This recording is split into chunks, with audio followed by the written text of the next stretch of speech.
shalom mais uma vez aos nossos irmãos para mais um estudo do discipulado, que é um dia de suma importância para nós, onde nós discutimos, ministramos e debatemos sobre assuntos relevantes para a nossa fé, para o nosso crescimento espiritual e para nos tornarmos discípulos de Yeshua, né? Discípulos plenos, completos. Irmãos, nós temos feito uma série de estudos sobre Hanukkah, sobre a festa da dedicação, e hoje nós vamos fazer mais um estudo sobre o tema Hanukkah e o final dos tempos. Então, hoje nós vamos abordar a festa de Hanukkah e vamos ver através das profecias bíblicas, tanto veterotestamentárias quanto neotestamentárias, apontando o cumprimento profético da festa de Hanukkah que nós celebramos. Nós já ministramos o estudo intitulado Por que celebramos Hanukkah? E aí nós fizemos um apanhado mais histórico, né? Nós demos um pano de fundo histórico, quando que surgiu a festa, por que surgiu a festa. Nós ministramos também sobre o tema O Milagre de Hanukkah em pleno Holocausto, né? Na verdade, nós falamos sobre 2 milagres que ocorreram na festa de Hanukkah no período do Holocausto, na época da Segunda Guerra Mundial. Nós falamos também sobre Yeshua em Hanukkah, e esse estudo ele foi mais teológico, com embasamento bíblico, e hoje nós vamos tratar sobre o tema, como foi dito, Hanukkah e o final dos tempos. O que tem a ver celebrar Hanukkah? E nós vamos descobrir que, ao celebrarmos Hanukkah, aquilo que nós celebramos, aquilo que nós vivenciamos quando celebramos esta festa, aponta para acontecimentos proféticos. Hanukkah, nós celebramos fatos históricos,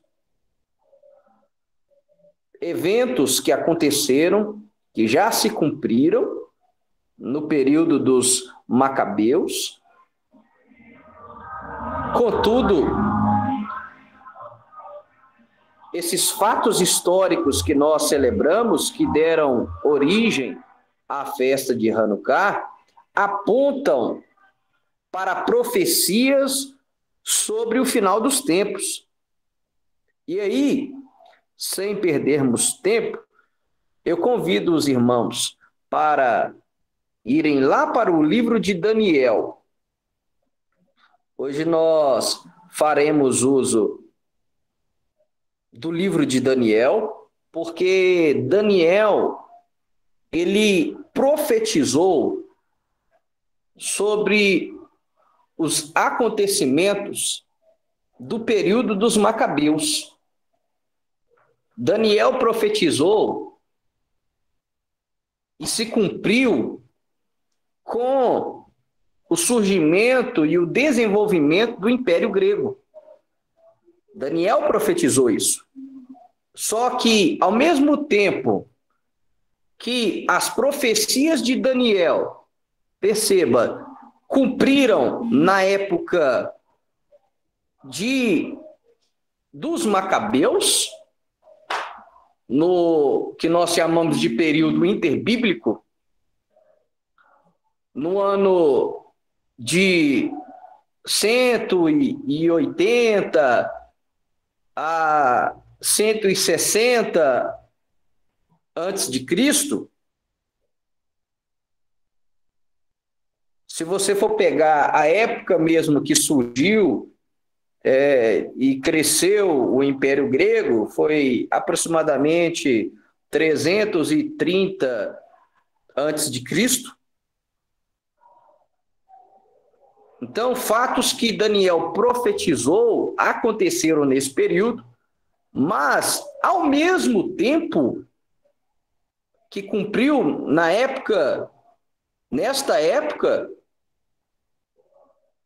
onde houve a revolta dos Macabeus, que foi uma guerra judaica contra uma assimilação, contra uma helenização forçada. Esses fatos que Daniel profetizaram vão voltar a acontecer no final dos tempos. E há uma semelhança impressionante com o que aconteceu na época dos Macabeus, com o que vai acontecer no final dos tempos.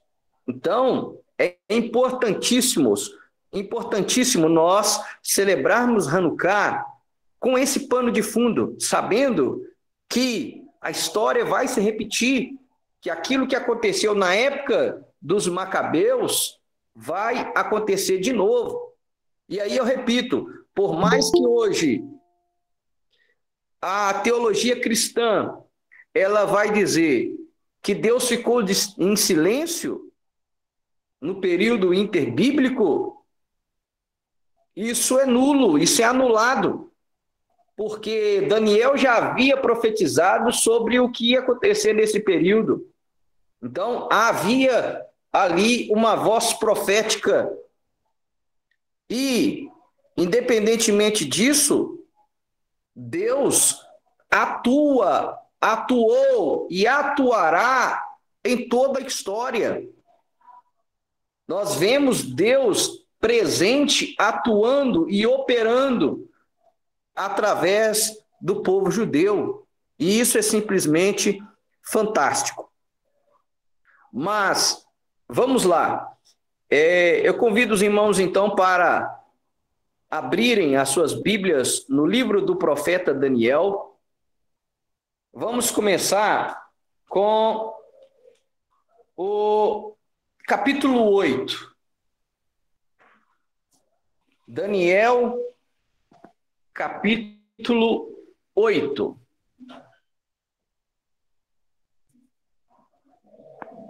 Estou fazendo uso hoje da Bíblia de Jerusalém, porque nós também vamos fazer menção do livro histórico dos Macabeus, tá?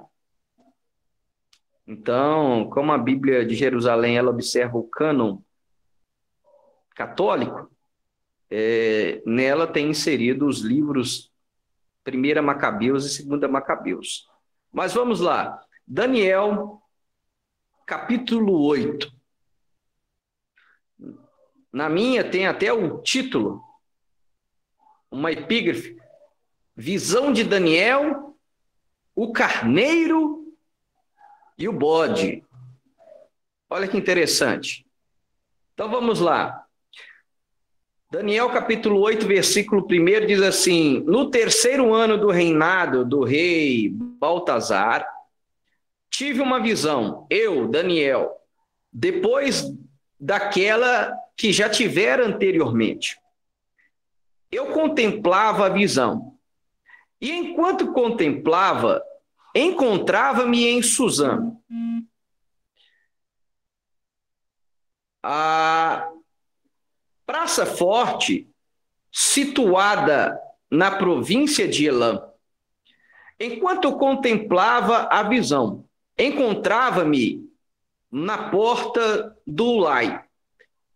Levantando os olhos para ver, deparei com um carneiro de pé diante da porta. Ele tinha 2 chifres. Os 2 chifres eram altos, mas um era mais alto do que o outro. E esse mais alto foi o que apareceu por último. Olha que interessante.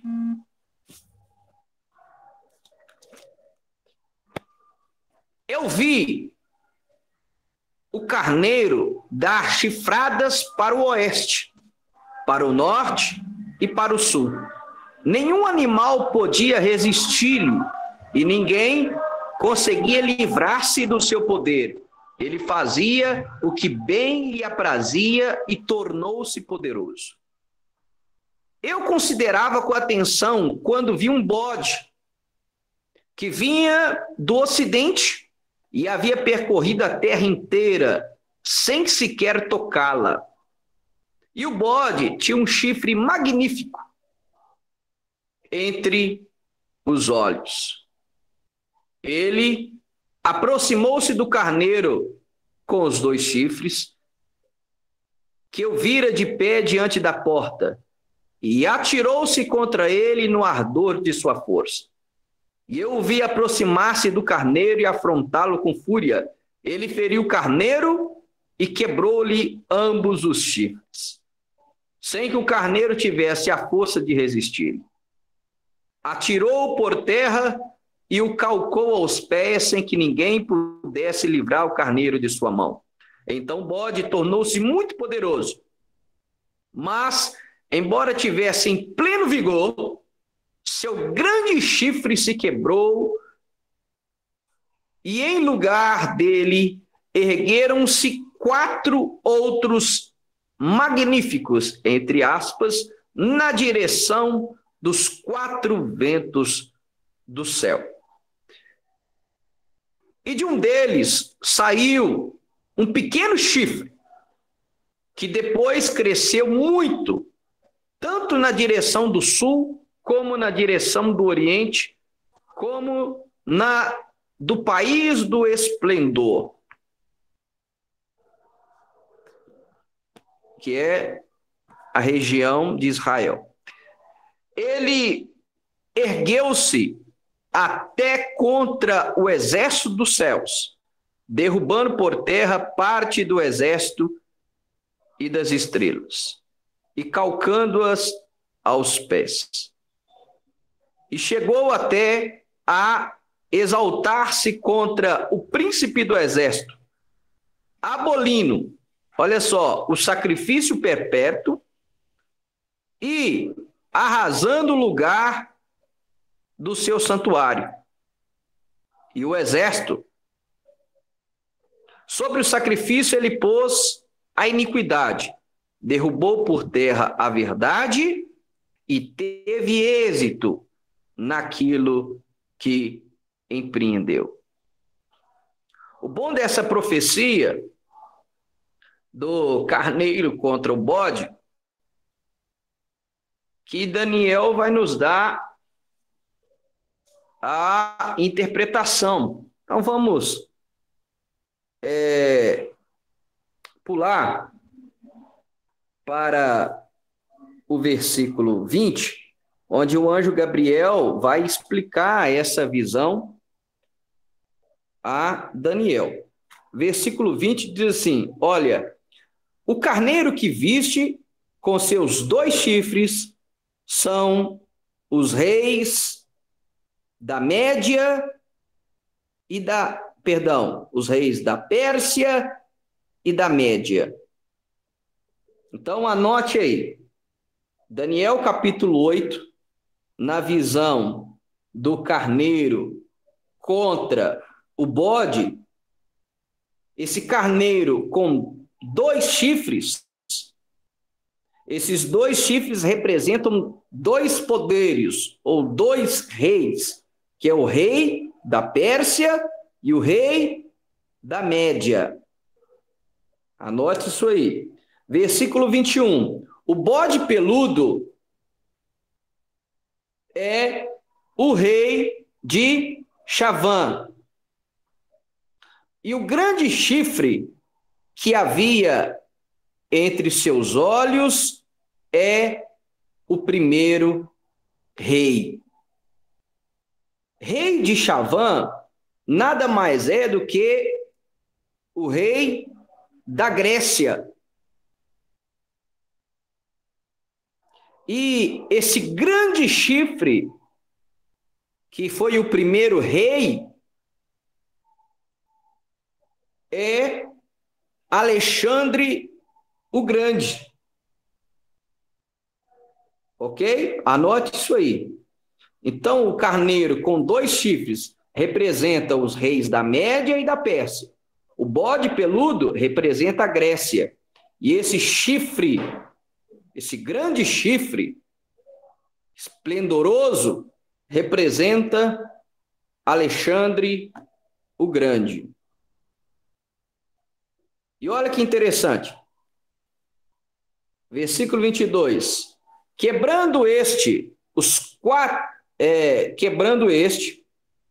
4 chifres que surgiram em seu lugar são 4 reinos que saíram de sua nação, mas não terão a sua força. E de fato, né, nós sabemos que Alexandre o Grande morre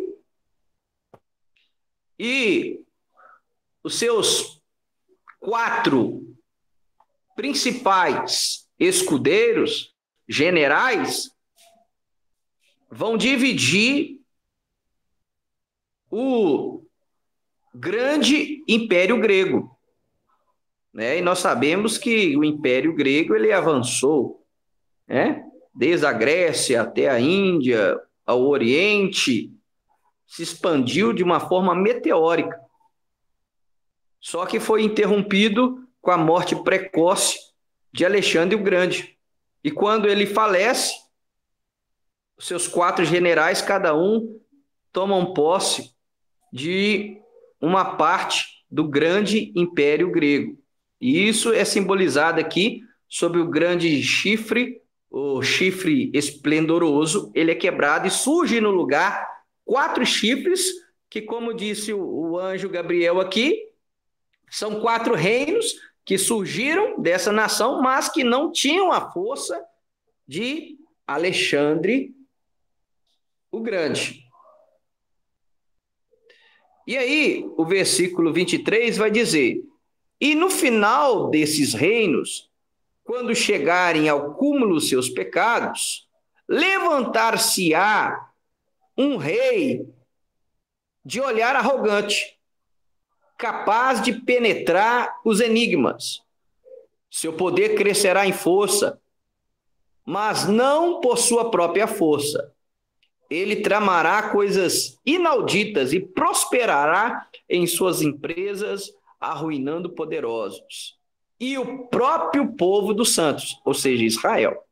E por sua habilidade, a perfídia terá êxito, êxito em suas mãos, perdão. Ele se exaltará em seu coração e, surpreendendo, destruirá a muitos.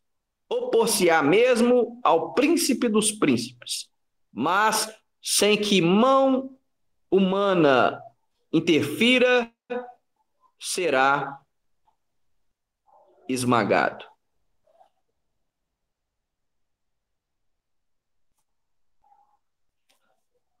Então, a profecia de Daniel, capítulo 8, diz que ainda desses 4, um vai começar a crescer, a se desenvolver, além dos demais,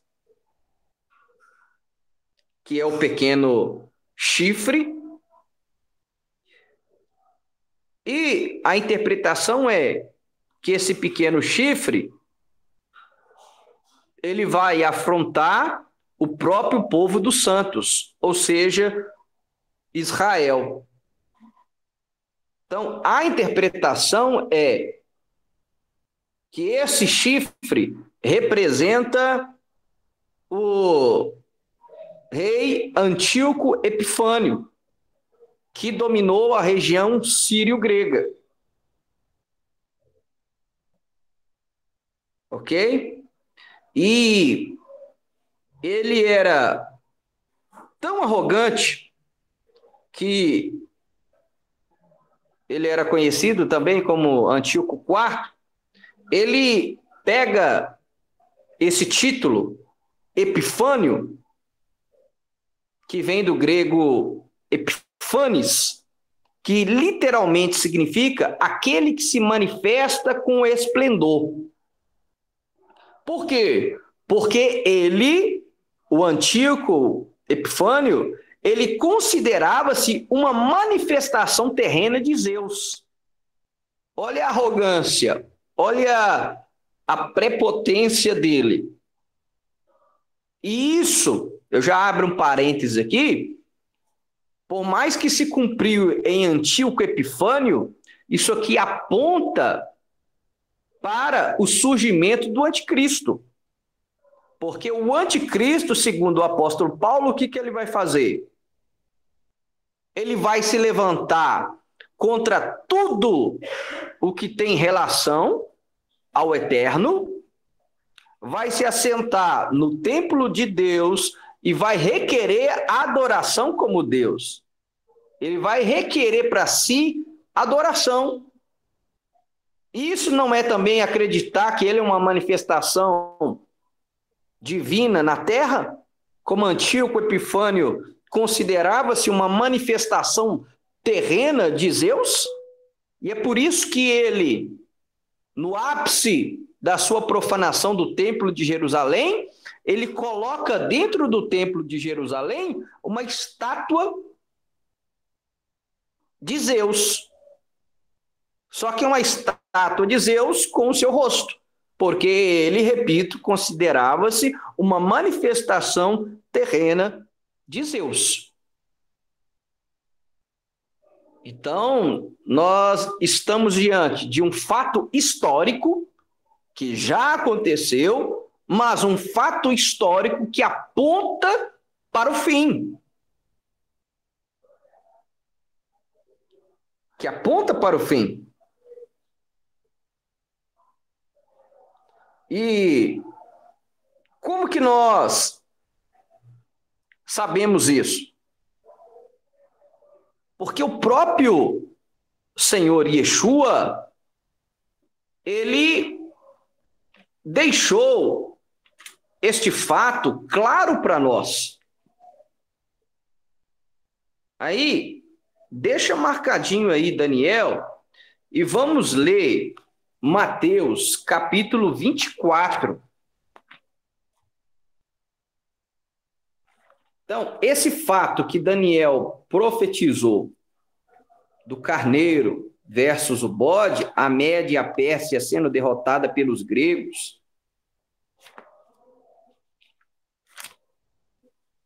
ela não só se cumpriu na época dos macabeus, mas nós vamos vivenciar esses fatos novamente. E é por isso que quando nós celebramos Hanukkah, Hanukkah tem esse lado profético. Então, Mateus capítulo 24, é a escatologia de Yeshua, vamos dizer assim. É a espinha dorsal da escatologia de Yeshua. Ele vai tratar aqui sobre o final dos tempos, sobre o que vai acontecer. E em Mateus capítulo 24, nós vamos ler o versículo 15. Olha que interessante. Mateus capítulo 24, versículo 15. Anote esse versículo, porque esse versículo é o versículo chave para o apontamento profético de Hanukkah no final dos tempos. Então, Mateus 24, 15 diz assim: quando, portanto, olha só, virdes a abominação da desolação de que fala o profeta Daniel, instalada no lugar santo, que o leitor entenda. Então, os que estiverem na Judéia, fujam para as montanhas. Aquele que estiver no terraço, não desça para apanhar as coisas da sua casa. E aquele que estiver no campo, não volte atrás para apanhar a sua veste. Ai daquelas que estiverem grávidas e estiverem amamentando naqueles dias. Pedi para que a vossa fuga não aconteça no inverno, ou seja, em Hanukkah, no período de Hanukkah, ou num Shabat, ou num sábado, pois naquele tempo haverá grande tribulação, olha só, tal como não houve desde os dias, desde o princípio do mundo até agora, nem tornará a haver jamais. E se aqueles dias não fossem abreviados, nenhuma vida se salvaria. Mas por causa dos eleitos, aqueles dias serão abreviados. Então, olha o que o Senhor Yeshua diz. Quando vocês virem se cumprindo a profecia de Daniel, que está instalada no lugar santo, ou seja, no templo, em Jerusalém, a abominação da desolação, saiba que chegou o tempo da grande tribulação. E uma tribulação como nunca houve na história e que nunca mais haverá. Então será algo terrível, terrível. Nós temos ouvido falar muito aí, né, sobre a construção do terceiro templo. E de acordo com Mateus 24, vai acontecer. Haverá um terceiro templo. E vai chegar que na época do terceiro templo, vai ser colocada lá dentro mais uma imagem de abominação. E nós sabemos que é a imagem da besta, segundo Apocalipse.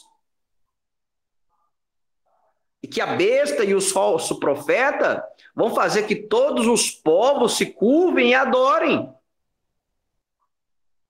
E essa imagem, segundo o Apocalipse, ela vai ganhar vida. Então vai ser algo nunca visto. Então, quando nós celebramos Hanukkah, nós lembramos que no período interbíblico, né, de 300 a 100 antes de Cristo, no período conhecido como o período dos Macabeus, Israel foi dominada pelos gregos. E os gregos forçaram a helenização dos judeus. E eles profanaram o templo. E profanaram de tal forma que colocaram lá dentro uma imagem de Zeus. E quem colocou aquela imagem de Zeus cria que era a sua própria representação e exigiu para que todos adorassem. Então, aquilo que aconteceu lá atrás vai voltar a acontecer muito em breve. Então, esse é o pano de fundo escatológico que nós temos que ter em mente quando nós celebramos Hanukkah. Vai acontecer. E pode ser que aconteça nos nossos dias. Só que uma coisa é fato, meus irmãos. Que o templo ainda não está erguido. Por mais que esse chifre ainda não se ergueu, nós já estamos travando uma batalha espiritual. Nós estamos travando uma guerra da luz contra as trevas. Nós estamos já travando uma guerra contra a assimilação. O mundo está procurando nos assimilar de todas as formas. Assim como foi na época dos Macabeus, está acontecendo nos nossos dias. E celebrar Hanukkah é um alerta para nós. Celebrar Hanukkah, nós lembramos que nós estamos em guerra e que a luz vence as trevas e que nós não podemos nos permitir sermos assimilados, mas que nós temos que ter o mesmo zelo que os Macabeus tiveram de guerrear e confrontar a assimilação e não aceitar isso para as nossas vidas, para a nossa família, para o nosso povo. Isso é celebrar Hanukkah. Diferentemente de celebrarmos festas pagãs. Essa festa ela tem um cunho histórico e ela tem um cunho profético. Amém? Então vamos avançar o nosso estudo. E para a gente entender um pouco como que será o anticristo, basta nós olharmos para o que fez Antíoco Epifânio. Todos os povos que os gregos eles guerreavam, venciam, e, vamos dizer assim, colonizavam, os judeus foi o único povo que não assimilou a cultura grega. E a cultura grega era avançadíssima. Nós já falamos sobre isso aqui. Os gregos vinham com estradas pavimentadas, com aquedutos. Os gregos vinham com infraestrutura, vinham com a sua filosofia, com a sua cultura, com o seu esporte e, para a época, com o seu panteão de deuses. Então, todos os povos adoravam a cultura grega e assimilavam facilmente a cultura. Só que isso não aconteceu com os judeus, porque os judeus têm tradição. Os judeus têm a sua própria tradição. E aí, Antíoco Epifânio, ele resolve promover uma helenização forçada aos judeus, aproximadamente em 167 a.C., muito próximo do Mashiach. E o que ele promoveu? Primeira coisa, a destruição das escrituras. Olha que interessante. Queimem os seus livros. Você quer assimilar um povo? Queime os seus livros. Será que Hitler fez isso? Claro que fez. Antíoco Epifânio fez. Todo regime comunista, socialista, o que ele faz? Queimemos os livros. Vamos acabar com a história.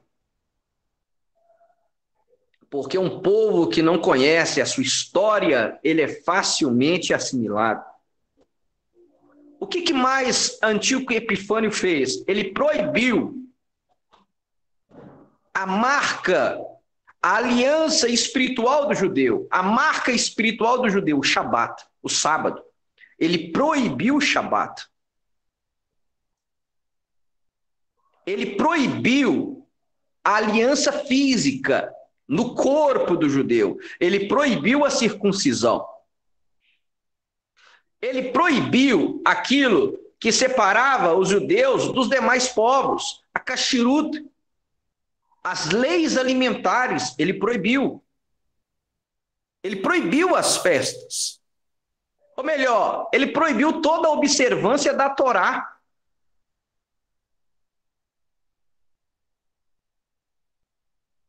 E não somente isso. Aí ele proíbe também o templo nessa época estava em funcionamento.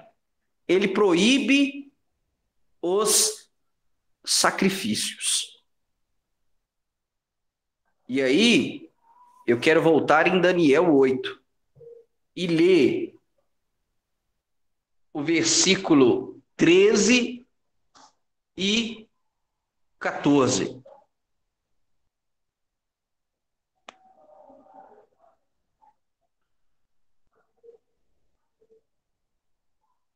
Diz assim: então ouvi um santo a falar, e o outro santo disse àquele que falava: até quando irá a visão do sacrifício perpétuo, da desolação da iniquidade e do santuário, e da legião calcado aos pés?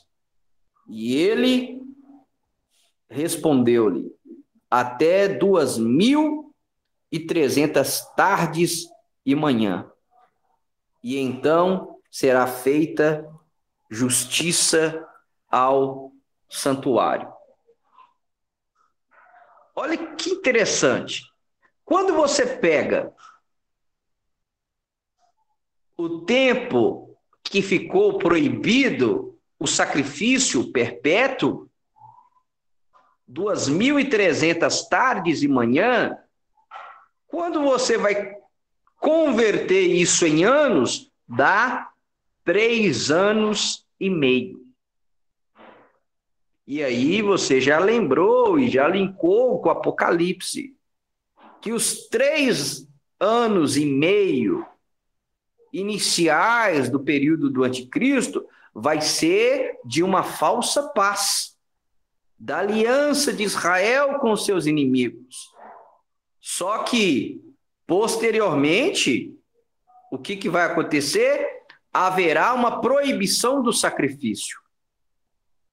Assim como Antíoco Epifânio proibiu e suspendeu os sacrifícios do templo em 3 anos e meio, assim será os últimos 3 anos e meio de sobredomínio do anticristo sobre Israel e sobre as nações.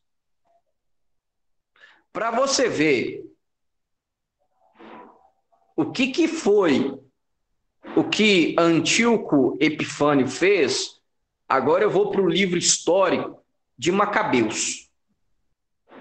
Eu vou para 1 Macabeus,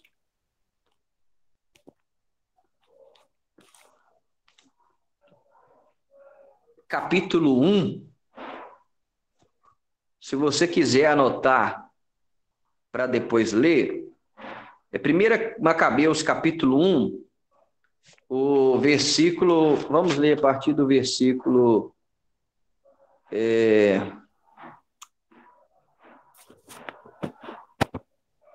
41. Porque ele não só proibiu o Shabat, a circuncisão, a caxiruta, a observância da Torá, os sacrifícios, como que profanou o templo e instaurou uma adoração pagã. A mesma coisa que o anticristo vai fazer nos nossos dias. Ele vai proibir tudo aquilo que tem relação com o eterno e vai instituir uma adoração falsa.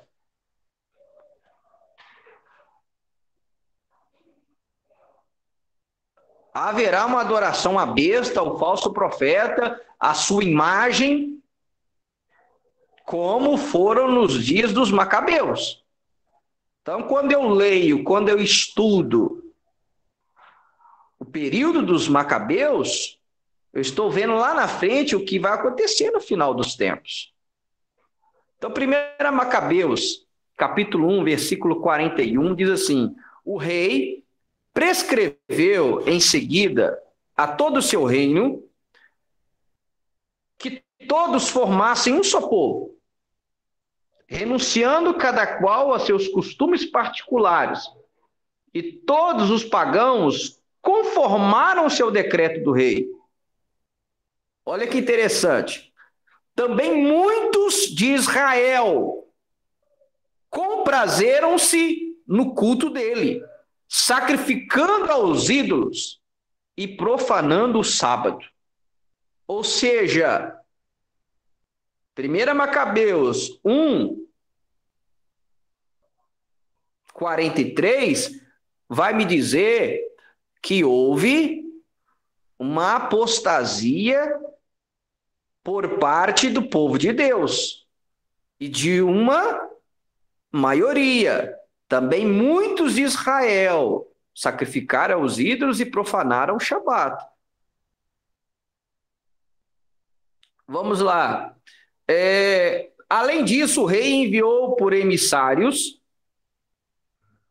a Jerusalém e às cidades de Judá ordens escritas para que todos adotassem os costumes estranhos a seu país e impedissem os holocaustos, os sacrifícios e as libações no santuário, profanassem sábados e festas. Olha só, a briga espiritual, irmãos. O negócio foi contra o templo, foi contra o sábado, foi contra as festas. 46. Contaminassem o santuário e tudo que é santo. Olha só, construíssem altares, recintos, e oratórios para os ídolos e imolassem porcos, gente, e animais impuros. Olha só, eles mandaram construir altares por todo Israel e mandava que fossem imolados porcos e animais impuros sobre esses altares. E forçaram os judeus a fazer isso. Só que muitos tiveram o prazer de fazer isso, como diz aqui. Versículo 48. Que deixassem também incircuncisos seus filhos e se tornassem abomináveis por toda sorte de impurezas e profanações, de tal modo que olvidassem a lei e subvertessem todas as observâncias. Eles fizeram com que os judeus quebrassem todos os mandamentos. Foi uma profanação total. Versículo 50. Quanto a quem não agisse conforme a ordem do rei, esse incorreria em pena de morte. Olha só.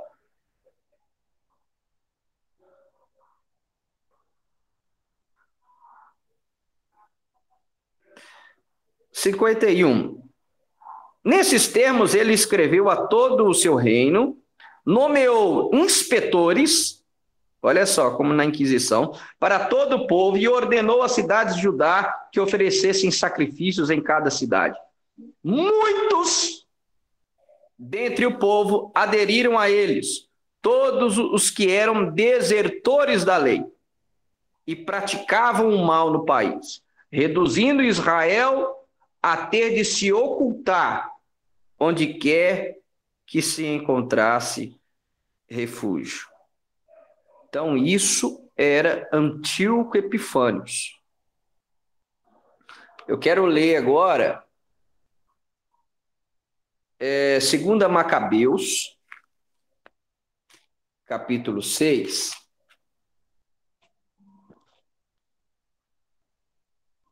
versículo 10. Olha o que diz. Assim, esse texto é fortíssimo. Assim, 2 mulheres foram presas. Por quê? Por haverem circuncidado seus filhos. Fizeram-nas circular ostensivamente pela cidade com os filhos pendurados aos seios, precipitando-as depois da muralha abaixo. Os outros que tinham acorrido juntos às cavernas vizinhas e a fim de aí celebrarem ocultamente o sétimo dia, sendo denunciados a Filipe, foram juntos entregues às chamas. Tiveram escrúpulo em esboçar qualquer defesa, por respeito ao veneradíssimo dia. Então, quem guardava o Shabat era queimado. E as mulheres que ousaram circuncidar os seus filhos, tiveram seus filhos mortos, amarrados aos seus pescoços, e fizeram com que elas andassem com seus filhos mortos, amarrados ao pescoço por toda a cidade. E isso era Antíoco Epifânio. Imagina o que fará o anticristo. E aí depois, eu não vou ler porque ficaria extenso, mas anote aí e leia depois tudo que o Antíoco fez, 2 Macabeus, capítulo 7. Do versículo 1 ao versículo 42. Todo o capítulo.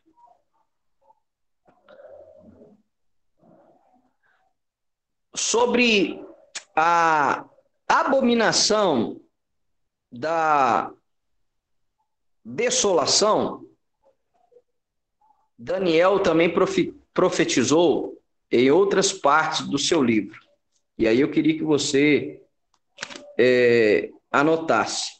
Daniel 9, 27. Esse é um dos textos mais clássicos. Que diz: ele confirmará uma aliança com muitos. Olha só, durante uma semana, ou seja, 7 anos. E pelo tempo de meia semana, ou seja, 3 anos e meio, fará cessar o sacrifício e a oblação. E sobre a nave do templo estará a abominação da desolação. Até o fim, ou seja, os 3 anos e meio finais da grande tribulação. Até o termo fixado para o desolador. Outro texto, Daniel 11.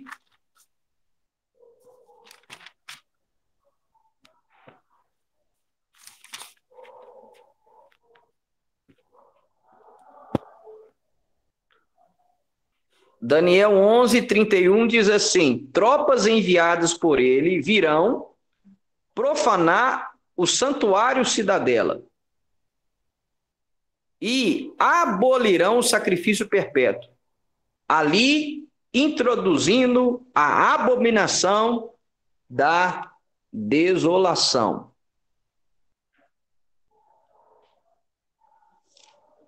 E agora, por último, Daniel, capítulo 12, versículo 11. A contar do momento em que tiver sido abolido o sacrifício perpétuo e for instalada a abominação da desolação, haverá 1.290 dias. Bem-aventurado aquele que perseverar, chegando a 1.335 dias.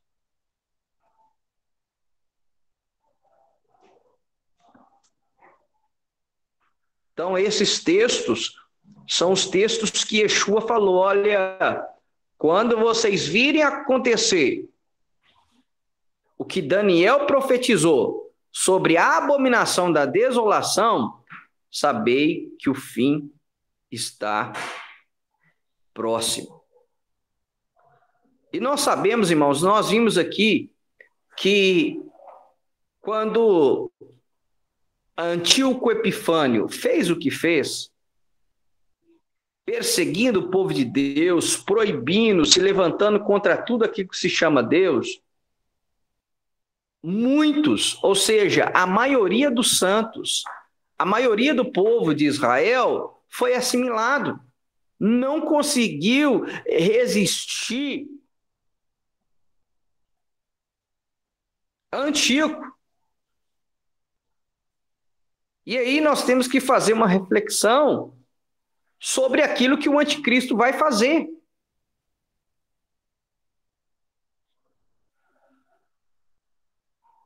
Porque o Antíoco é um tipo do anticristo. Ele aponta para aquilo que o anticristo vai fazer.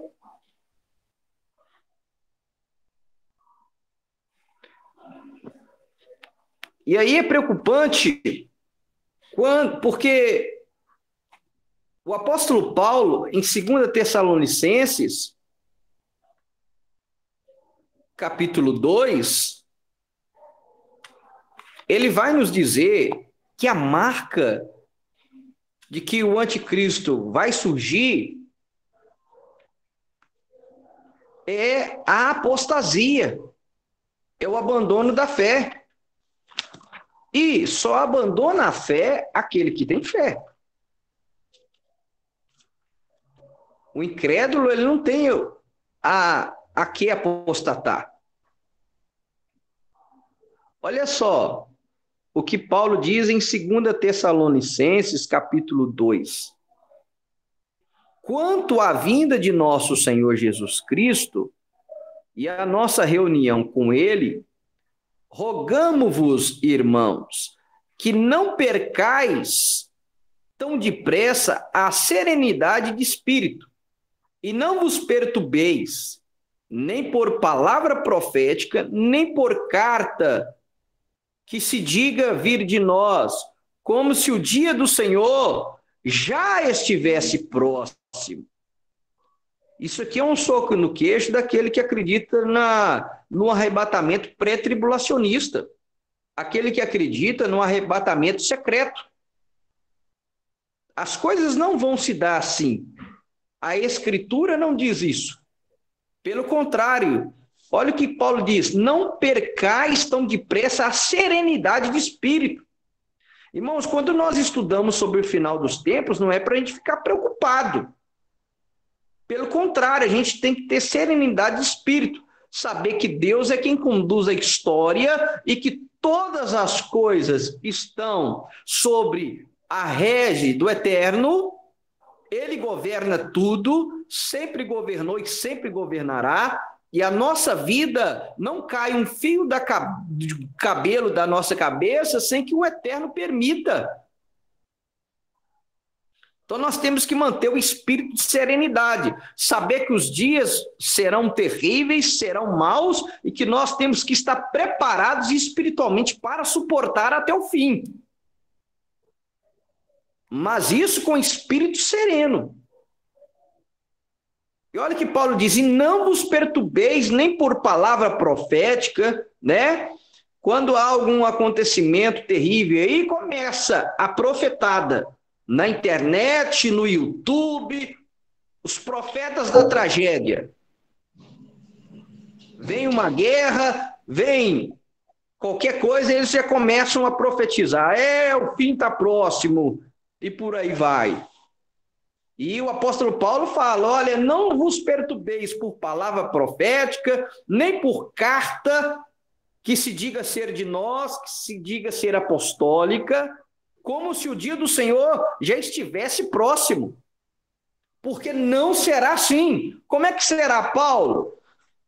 Versículo 3. Não vos deixeis seduzir de modo algum por pessoa alguma, porque deve vir primeiro a apostasia. Yeshua não volta sem a apostasia. A apostasia é a geração do Machia, é a geração mais perversa, é a geração mais alienada da palavra, do poder de Deus. Não conhece nem as Escrituras e nem o poder de Deus. Como diz o Talmud, é homens com cara de cachorro. E é interessante porque hoje tem muito aplicativo no Instagram e nessas redes sociais onde coloca as pessoas com cara de cachorro. E aí eu vejo crente com cara de cachorro, e aí eu lembro aquilo que os sábios do povo de Deus já escreveram há muito tempo, dizendo que a geração do Messias vai ter cara de cachorro, e está tendo cara de cachorro literalmente, crente cara de cachorro. tudo, posta Copa do Mundo, posta porcaria, posta piadinha sem gosto, mas não posta um versículo, não posta uma palavra de esperança e não está aqui no estudo. Pronto, falei. Então, antes que o Messias venha, tem que vir a apostasia. Então, deve vir primeiro a apostasia e depois, em seguida, e apareceu o homem ímpio. Aí, o tipo do Antíoco Epifânio, o filho da perdição, o adversário que se levanta contra tudo que se chama Deus, ou recebe culto, chegando a assentar-se pessoalmente no templo de Deus, querendo passar por Deus.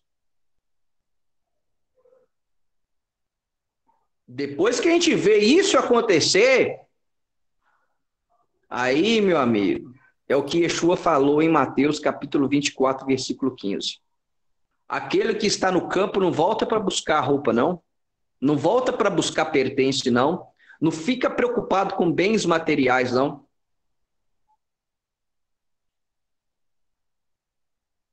Aí é tempo de fugir. Aí é tempo de esconder.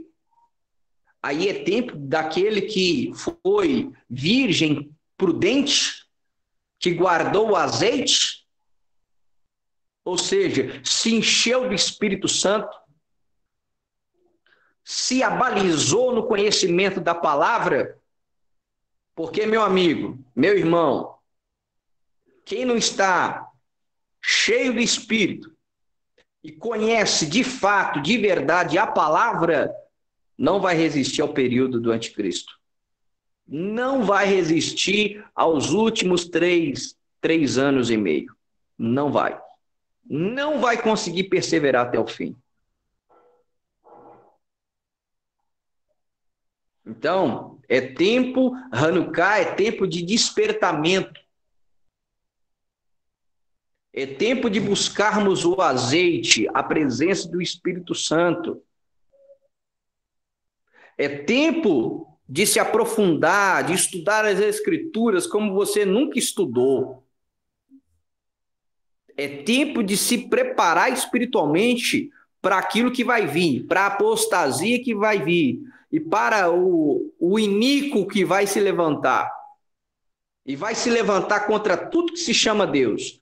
Hoje nós temos o direito e a oportunidade de congregar. As pessoas não congregam. Hoje nós temos a liberdade de estudar as Escrituras, de anotar, de perguntar, de procurar conhecer, de querer saber, de aprofundar. E hoje as pessoas não querem.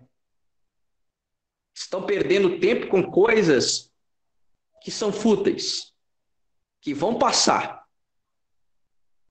E aí, quando chegar a hora do noivo, aí vem o noivo, não vai ter azeite, não vai entrar, porque não se preparou antes.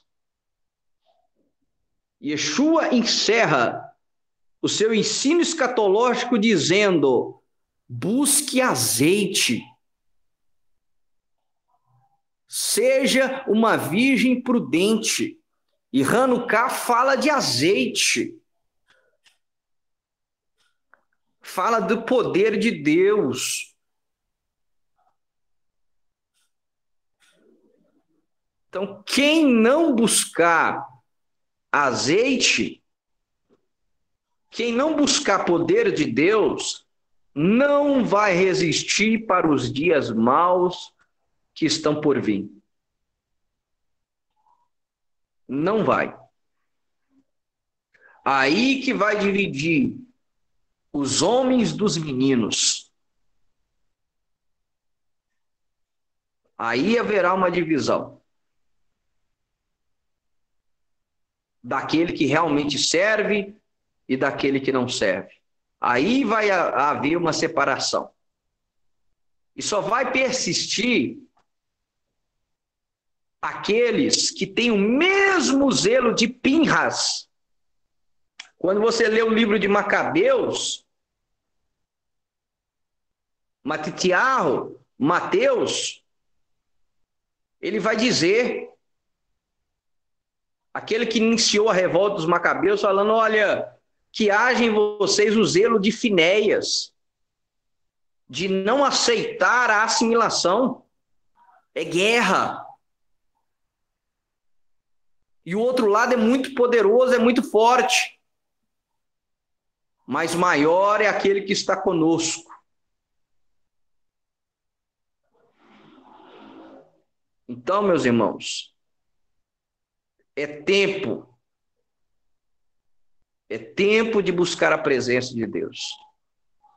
Celebre Hanukkah, mas celebre Hanukkah nesse contexto. Hoje você tem a liberdade de acender as velas. Hoje você tem a liberdade de expor a sua Hanukkah para que as pessoas passem e vejam a luz no seu lar. Hoje você tem essa liberdade de celebrar com esse conhecimento. E um dos sinais que Mashiach está próximo, esse conhecimento que nós temos. Nunca antes o povo de Deus, salvo nos primórdios, na época dos apóstolos, celebrava Hanukkah com esse conhecimento. Isso me mostra que Mashiach está às portas, que o Messias está às portas. Amém, meus irmãos? Que o Eterno continue abençoando todos vocês e que tenhamos uma Hag Hanukkah Sameia, uma feliz festa de Hanukkah em nome de Yeshua. Shalom, shalom, meus irmãos.